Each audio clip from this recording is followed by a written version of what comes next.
Okay, I'm Beck Lane, and this is Catalyst and Company. Catalyst and Company, where we're catalysts in each other's lives as well as our own, and we work at being the artists we've always wanted to be. What I'm doing now, you can't see the whole painting because I don't have the iPad set up correctly. Well, let's move it over just a little. Let's see. Okay, you can't see it. I actually developed the carriage, which is out of the camera, out of the lens view. But I developed the doll carriage that's down below last night. Started darkening in the grass that these figures are standing on. The carriage and the actual girl are standing on. But now I've decided to go in and work on the cloth that's hanging up behind her, behind the figure. It's a large piece of canvas that the photographer William H. Bullard, as well as, hundreds or thousands of other photographers would have used. They would have hung up a large canvas, like a drop cloth, painted. This one actually has a tree painted that I haven't started, but a tree painted on it. But photographers use these as background. The photograph was taken in front of Bullard's house. Pardon me, which we can see in the original reference material, the original photograph, but I'm focusing on the canvas. I'm going to leave the house alone, leave it out of view. So I'm building up all all the wrinkles that are in the canvas in the background. That's what I'm doing right now. The canvas itself in the reference material is very, very light, so you can barely make out wrinkles. Excuse me, but I'm doing what I do, which is making lines and geometric shapes that indicate creases, how it was folded and how it got wrinkled, how it got wrinkled as it was stored. And they're pretty dark right now, but this is just, I think I'm in the second layer of painting this, the second or third layer of painting this. The first layer was using titanium buff mixed with a little bit of Gamblin Artist Colors transparent red oxide. Just a little bit to build up a deeper, darker surface. I think you can see it poking through in here. It's like a beige color. Then I went over the top, just drawing lines, following the actual lines in the reference material, where there were deep creases, where it was folded. So we've got deep dark lines through here,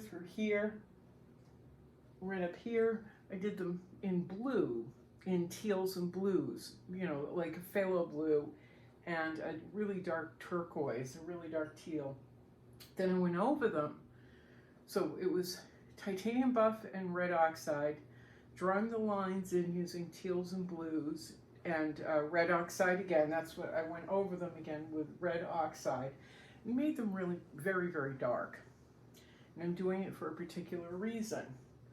But I drew, oh my God.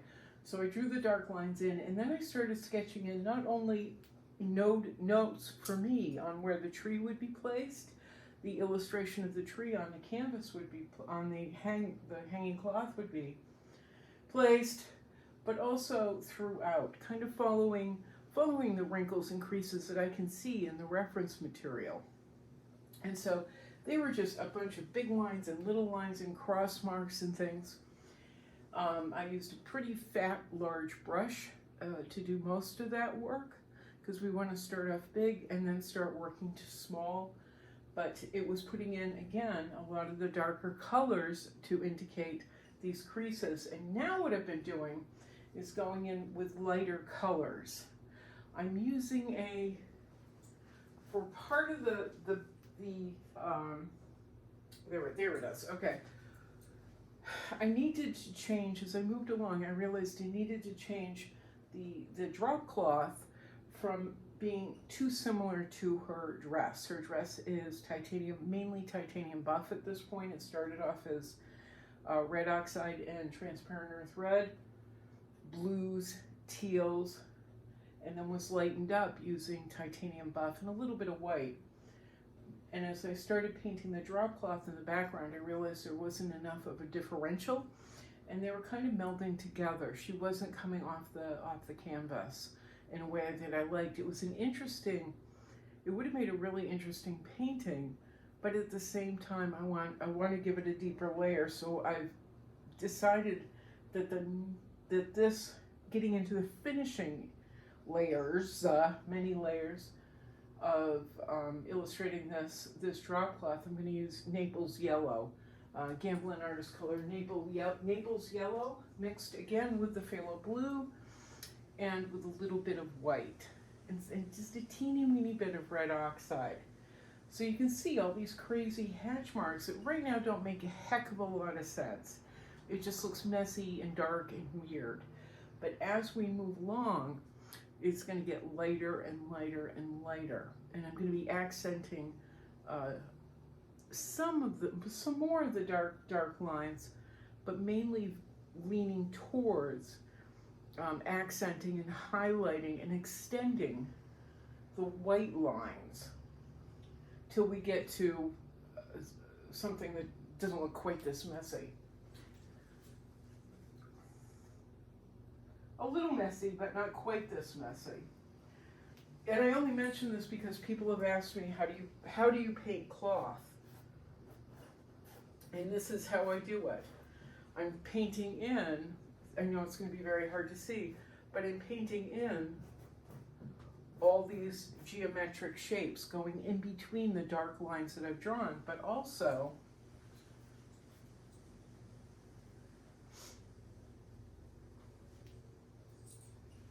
not conforming to staying within, let's say the triangle that this little shape makes with the dark line, dark line, dark line, keeping my lighter color, my lighter brush strokes within that range, but also extending them.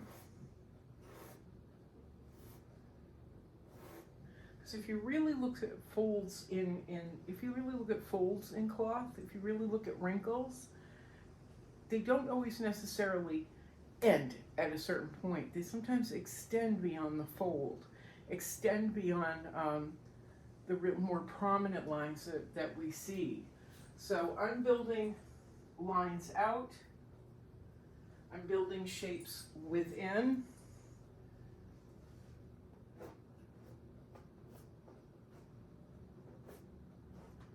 and I've got to get this entire canvas pulled up to this point. I've got to go through and keep building up lines and lights and darks, mainly lights at this point, doing light over dark throughout the entire canvas. So this is going to take a while for me to do. But the thing is, with all these extensions and weird lines and somewhat frenetic rhythm, is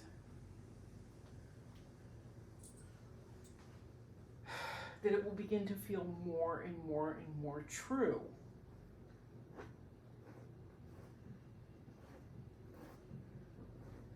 When I used to paint cloth, I used to think the fold line begins and ends here, and that's it. But I've learned over time, and I'm only going to put down one line for this little fold, and that's going to be it, end of story. But I've learned over time to really get the true feeling of folds, it's important to do this, layers and layers and layers of dark to light lines. It is a very time-consuming process, and it can get a little boring and annoying until it's not. Until suddenly you go, oh wait, it looks like something. So you can see, I think you can see, yeah, sometimes I'm just going within the dark lines, and then other times, like I said, I'm extending these light lines beyond. And over time, as we build up, it's going to get smoother, and it's going to feel more lifelike.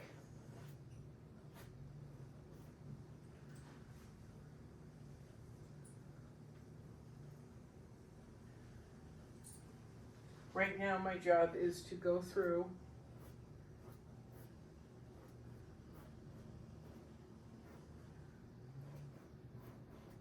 and do this layer of lines and patterns evenly, this next layer of lines and patterns evenly throughout the canvas, the drop cloth, and then go back up and even lighten some more. Lighten the areas where they're light, and help to kind of define the folds, the deep folds, a little bit more. I hope that's making sense. Painting cloth is not that difficult. I know it can look pretty daunting, but like I said, it's line upon line upon line. Dark to light, color upon color upon color.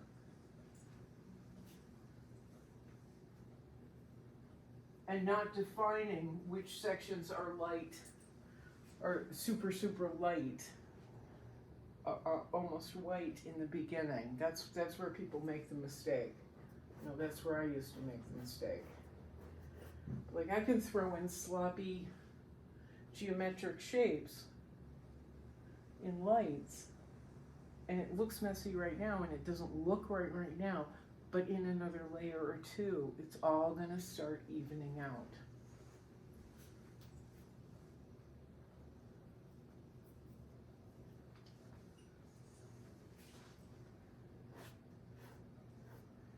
And at this layer, at this point too, I don't really need the reference material yet. Once this is all covered with hatch marks and brush strokes and the different colors,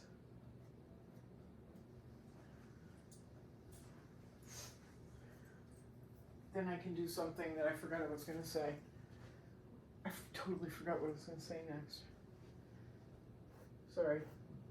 Now in this too, I have a mixture of mineral spirits and Neo McGilp as well. The mineral spirits I love. I love the paintings that have a real dry feel to them and a really dry look. But I want the paint to start to adhere to one another. The layers to start to adhere and to work together in a rich manner. So I'm mixing in just a little bit of Neo McGilp.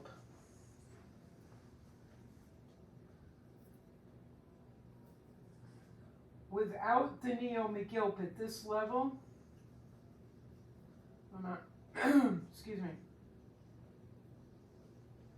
when I'm doing layer upon layer upon layer at this level, without the Neo McGilp, with just mineral spirits, then the colors will start to mix together. The mineral spirits will cause the different colors of oils to start mixing together on the canvas, and it'll get muddy. We don't want that.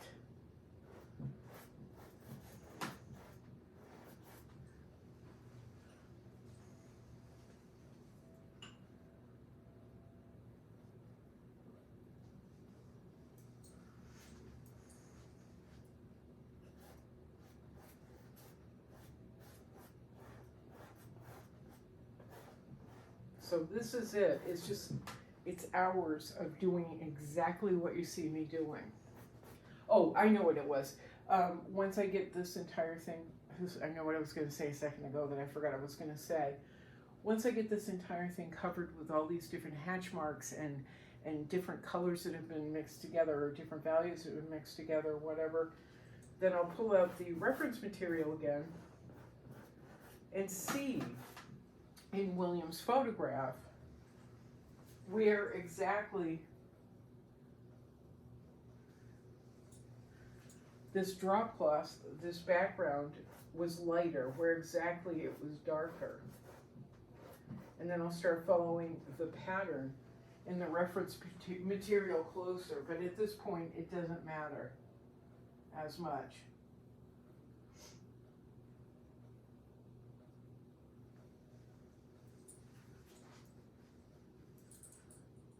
So I think, as you can hear too, you can hear a little bit more strength in my voice. I'm much clearer than I was. I know that. I'm not as out of breath. So I am getting a little bit better. I've been taking a lot of supplements and eating spinach, which is one of my favorite foods anyway. Has been forever. So it looks like I won't die this week. And I saw your message the other day. I'm sorry you're struggling. I'm sorry you don't feel well. I hate that anybody would feel the way I felt up till probably just a couple days ago. Wow.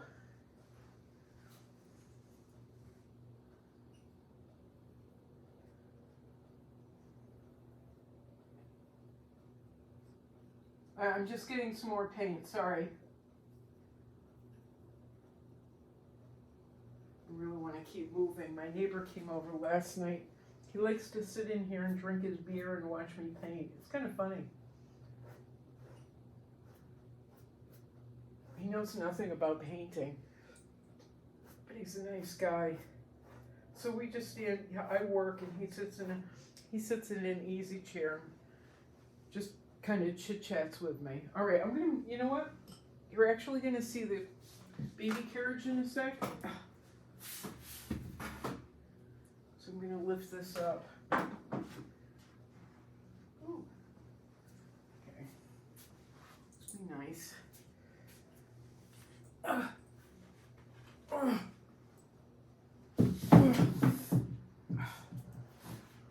There. Now you can see the baby carriage that I worked on last night rather.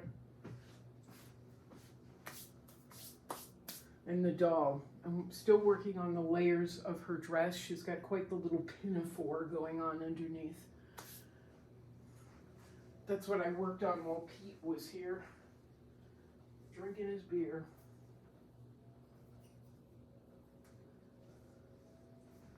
Yeah, it's kind of nice. He asked me all these questions about painting, but I don't want to talk about it. I just want to deal with it. So I'm always changing the subject. But he's interested. And I don't want him to become uninterested. I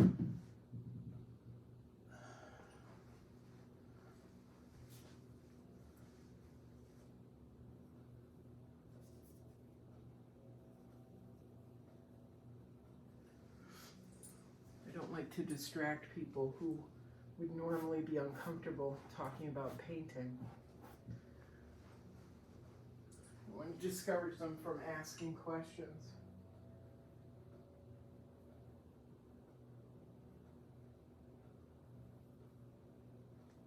So you're seeing, it's not like a fast TikTok video. This is a slow process. And it is what it is.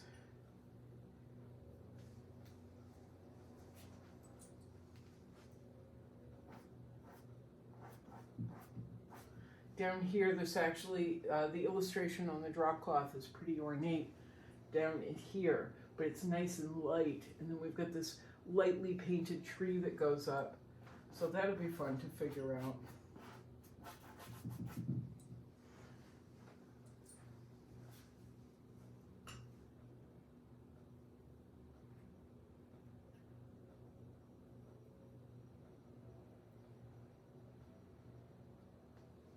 So yeah, DW, I am feeling a little bit better.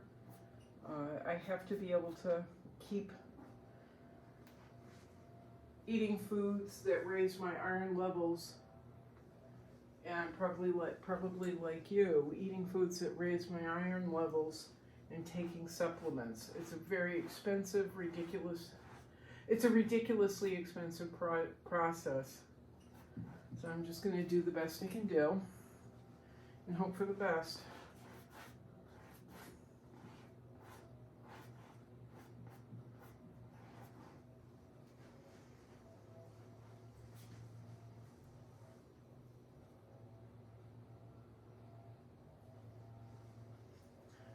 Yeah, my painting table is over to the left, as we know, so keep walking back and forth. So here I am, I'm just I'm making it up, making up the lights and darks and the folds. What are notations for folds in the cloth. And then we'll worry about getting it precise later.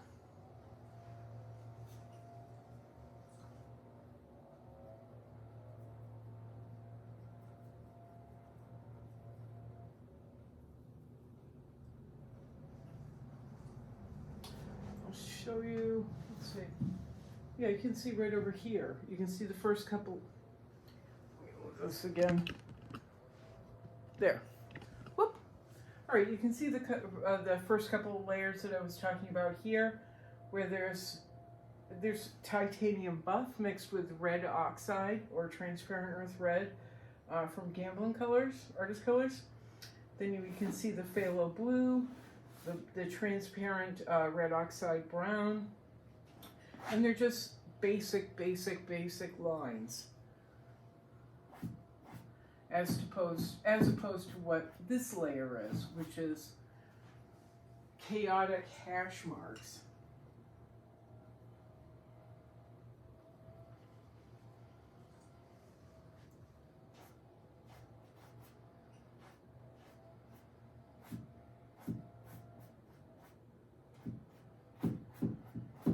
We have to remember that wrinkles and it's going to bang around. Wrinkles and folds don't go in just one direction. They go in multiple directions. So we don't have to be super duper precise. It's driving me nuts. Cut it out.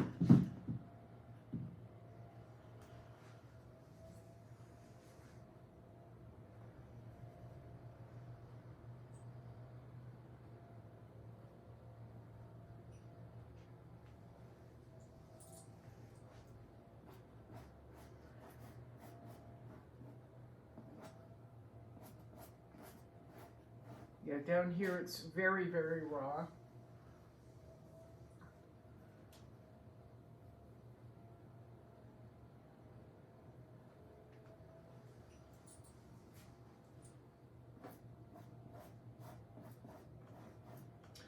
One of the best painters of cloth I've ever seen was, that everybody would know, would be Dali. I'm not a super fan of Dali. I used to be as a kid, but now I'm not. I find his stuff kind of a cop-out. Although at the time, it was revolutionary.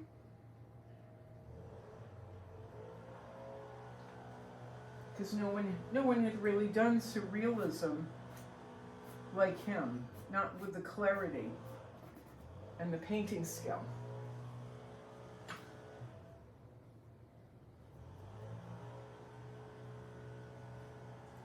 But as I've gotten older and I've learned more about him and everything, I just don't find it as alluring, except for his cloth. And I've been fortunate enough to see some of his paintings up close.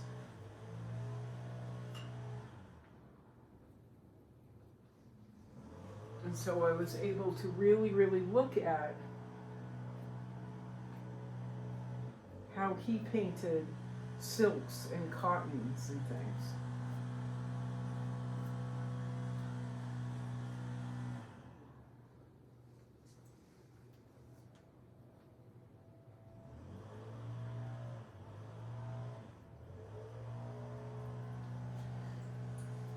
And he too went from dark to lights and in layers. If you get to look at any of his work up close, on the web or in person.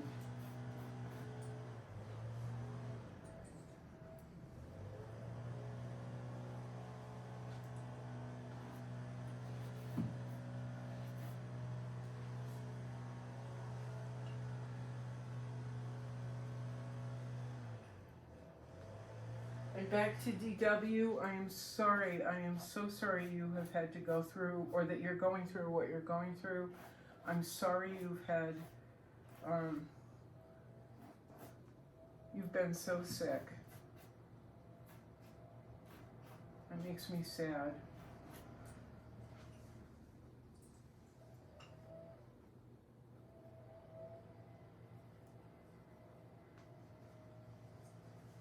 I just hope you don't have to do it alone. I hope, DW, I really hope that you have community and the help that you need. All right, so you get the gist. Now I'm actually almost done with this. Almost done. I've got probably a 6-inch space I got to do over there. But I've done this, what is it, third, fourth layer now. And once I get that 6-inch bit done, then I'll come back and I'll refine areas like this where it's highly chaotic and it makes no sense. All right, that's it. Yeah, see, it's just a train wreck right now. It won't be forever. Eventually, it will become more, I will translate the lights and the darks enough where it'll be more like her skirt, where we go, oh, that's cloth. That's cloth that's wrinkled. That's cloth that's folded. And you can almost feel the texture of it. It's going to take me a long time. Anyway, I'm Beck Lane. This is Catalyst and Company. Catalyst and Company, where we're boobity-boo, no, we're at the end. So if you'd like to help support Catalyst and Company, all the links are down below, including links to my galleries and reps. So if you'd like pricing and info, you can contact Jay at J. Louise at Blue Egg Gallery in Fort Lauderdale, down below. Mark and Andrew at Chasen Galleries here in Sarasota. That's all down below. And Raphael Coelho at Artfront Galleries in New Jersey. All right, that's enough on the wrinkles. I'll be doing this forever. I will be doing this forever. It's a little boring after a while. Anyway, that's it. All right, Carrie, ready? Here we go. Cheer, near, near, near. That's painting wrinkles, wrinkles in time. Boink.